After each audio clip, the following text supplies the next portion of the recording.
जय श्री राम। बहुत बहुत स्वागत है एक बार फिर से आपके ही अपने YouTube चैनल पर। मैं पंडित आशीष शर्मा। मेरा आज का ये वीडियो जो है वो मीन राशि के जातकों के लिए बहुत ही खास है। अब मीन राशि के जातकों, आपके लिए वर्ष 2024 के अंदर शनि की पूर्ण रूप से गतिविधि क्या रहने वाली है वो सब कुछ इस वीडियो के अंदर आएगा।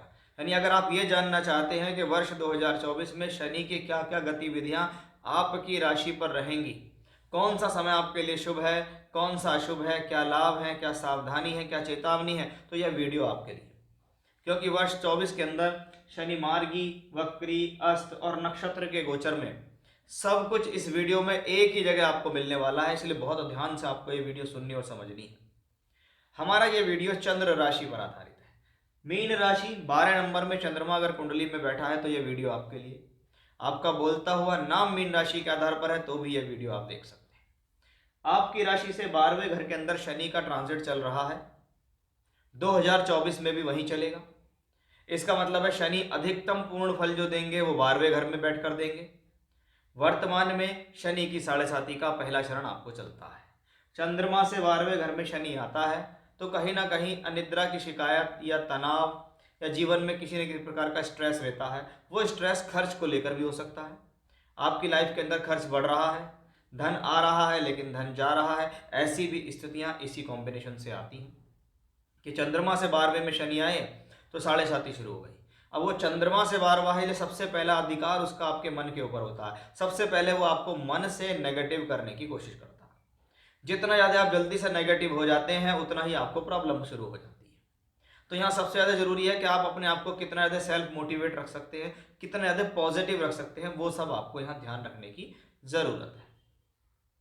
अब वर्ष 2024 के अंदर शनि जब हम एंट्री करते हैं तो शनि 12वें घर के अंदर होंगे, राहु के नक्षत्र में गोचर करते हुए मार्गी अवस्था में होंगे। यानी शनि का राहु के नक्षत्र शतभिषा में गोचर होना इस बात की पुष्टि करता है कि या तो शनि राहु योग बन रहा हो, या शनि राहु के नक्षत्र में हो, या राहु शनि के नक्षत्र में हो। तो उस दौरान कोशिश करनी चाहिए कि आर्थिक और व्यावसायिक और व्यापारिक फैसले, नौकरी के लिए, व्यापार के लिए, धन से संबंधित फैसले कुछ सोच समझकर लेने चाहिए। क्योंकि ऐसी स्थितियों में आपके सामने ऐसी स्थिति बन के आएगी कि आपसे कुछ गलती हो ना जाए, आपसे कोई प्रॉब्लम क्रिएट ना हो जाए। वो आपको इस 2 महीने के दौरान विशेष रूप से ध्यान रखना होगा।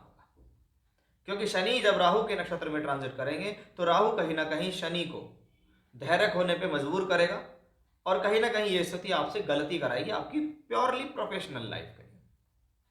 शनि वो 2024 के अंदर 12वें घर में होंगे, वहां से बैठकर शनि की भाग्य स्थान पर 10वीं दृष्टि होगी। यानी कहीं ना कहीं व्यक्ति के मन में इच्छाएं हैं कि मैं अपने जीवन के अंदर अपनी प्रोफेशनल लाइफ को कैसे बेहतर करूं, कैसे मैं अपना भाग्य बनाऊं। अब भाग्य से कनेक्शन है 12वें घर का, यानी कहीं ना कहीं भाग्य बनाने के लिए ट्रैवलिंग जरूरी है, भाग्य बनाने के लिए यात्राएं जरूरी है, जॉब चेंज जरूरी है, दूर स्थान पे जाना जरूरी है। क्योंकि 12वां घर बदलाव का है। अगर आप बदलाव चाहते हैं, अगर आप जीवन में तरक्की चाहते हैं तो आपको कुछ ना कुछ चेंज जरूर करना पड़ेगा। चाहे नौकरी बदलो, चाहे स्थान बदलो, चाहे दूर स्थान से संपर्क बनाओ, चाहे ट्रैवलिंग ज़्यादा करो, टूर ज़्यादा करो अपने कार्य क्षेत्र में, उतना आपके लिए बढ़िया रहेगा। अगर आप एक ही चीज़ पर काम करते रहेंगे तो शायद आपको ये ग्रह रिजल्ट नहीं देगा। 1 महीने 4 दिन के लिए शनि अस्त होंगे, 11 फरवरी से लेकर 18 मार्च। उस दौरान सबसे अच्छी बात क्या होगी कि शनि शांत हो जाएंगे, 12वें घर में बैठ के 12वें के रिजल्ट खत्म हो जाएंगे। इसका मतलब है यात्राएं होनी बंद हो जाएंगी, अकस्मात आने वाले खर्चे कम हो जाएंगे, आपके ऊपर वर्क का प्रेशर कम हो जाएगा, आप कहीं ना कहीं कुछ अच्छा महसूस करेंगे। लेकिन शनि कर्म के कारक हैं और वो 12वें घर खर्च स्थान में, यदि कर्म खर्च नहीं होगा, मेहनत खर्च नहीं होगी तो मिलेगा क्या। यानी इस 1 महीने को हम सुप्त अवस्था का कह सकते हैं कि भाई ये बड़ा शांत महीना रहेगा। नो प्रॉफिट नो लॉस, कोई बहुत बड़ी समस्या नहीं आएगी, काम में भी पूर्णतः इस दौरान बस औसत तौर पे ही मन लगने वाला है आपका, कोई बहुत अच्छी मिलेगा भी नहीं आपको, कुछ आपका हिस्से से जाएगा भी नहीं। नो प्रॉफिट नो लॉस, ऐसा हम इसको समझ सकते हैं। अब आता है इसके अंदर बहुत ही मेजर चेंज, ये बहुत ध्यान से सुनिएगा कि शनि चेंज होंगे और शनि का ये चेंज होगा बृहस्पति के नक्षत्र में जाने में, कि पूर्व भाद पर नक्षत्र बृहस्पति का नक्षत्र होता है, इसमें शनि का ट्रांजिट हो जाएगा मार्च के महीने के बाद, और लगभग नवंबर के आखिरी तक शनि उस पूर्वी भाद पर नक्षत्र में गोचर करेंगे। अब आपके लिए पॉजिटिव क्या है कि दशम भाव के मालिक बृहस्पति हैं, वो बृहस्पति शनि से कनेक्शन बना गए, यानी क्योंकि शनि बृहस्पति के नक्षत्र में चले गए, यानी कहीं ना कहीं आपकी प्रोफेशनल लाइफ बाहर से जुड़ती है, स्पष्ट रूप से दिखती है।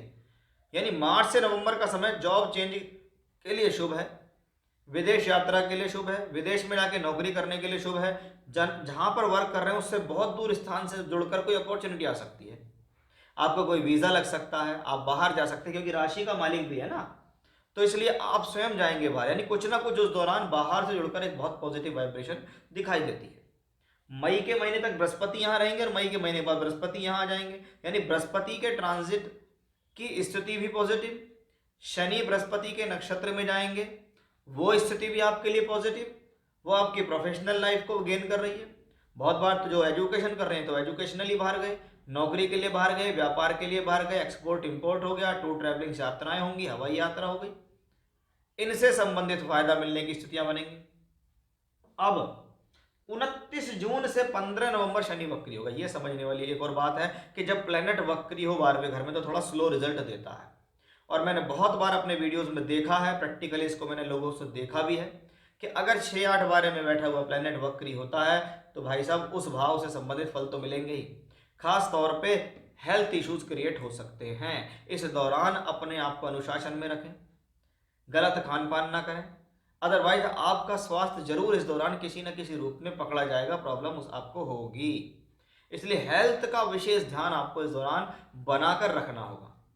12वें घर में ग्रह वक्री हुआ है, खर्चों पर संयम रखना है, तोल के चीजें खर्च करनी है, करूं या नहीं करूं, करना चाहिए नहीं करना चाहिए, अभी का खर्च भविष्य के लिए कैसा रहेगा, वो सब कुछ आपको यहाँ किसी प्रकार का शॉर्टकट्स आपको इस दौरान नहीं अपनाना, किसी प्रकार की ऐसी स्थिति आपको नहीं अपनानी है कि मैं यहां से पैसा लगा के जल्दी कमा लूंगा, नहीं, ये लॉस के भाव में बैठा है, ये आपको लॉस दे देगा, ये आपका खर्चा तो करा देगा लेकिन आपको फिर गेन नहीं देगा, आपको फिर लंबा इंतजार करना पड़ेगा। वो लंबा इंतजार कब तक होगा? जब तक शनि यहां से निकलकर यहां नहीं आएंगे। इसीलिए मैं आपसे कह रहा हूं कि उन चीजों पर भी आपको विशेष ध्यान रखना होगा, क्योंकि शनि जब वक्री होते हैं और 6, 8, 12 से संबंध बनाए तो 12वें से वक्री है, 6ठे घर पे देख रहा है, यानी रोग ऋण रिपू का भाव है ये। इसलिए हेल्थ का विशेष ध्यान रखें, खर्चों को संयमित रखें, कभी कला खर्चे बहुत ज्यादा कर दिए तो ईएमआईज का प्रेशर बढ़ गया, लोन्स का प्रेशर बढ़ गया, हेल्थ इश्यूज पे पैसा खर्च करना पड़ गया कि भाई इस महीने तो पैसे भी खर्च हो गए, जो जमा पूंजी थी वो स्वास्थ्य पे भी खर्च हो गई। लेकिन उन चीजों को संयमित रखना भी तो आपके पास है, आप अपने डिसीजन से, आप अपनी दिनचर्या से उन सब चीजों को पॉजिटिव बना सकते हैं, बेहतर बना सकते हैं। तो ये थी वो सारी जानकारी जो मैंने मीन राशि के जातकों के लिए आपको दी कि वर्ष 2024 के अंदर मीन राशि के जातकों पर कैसा रहेगा प्रभाव, वो सब कुछ मैंने आपको इस वीडियो में बताया है। जय श्री राम।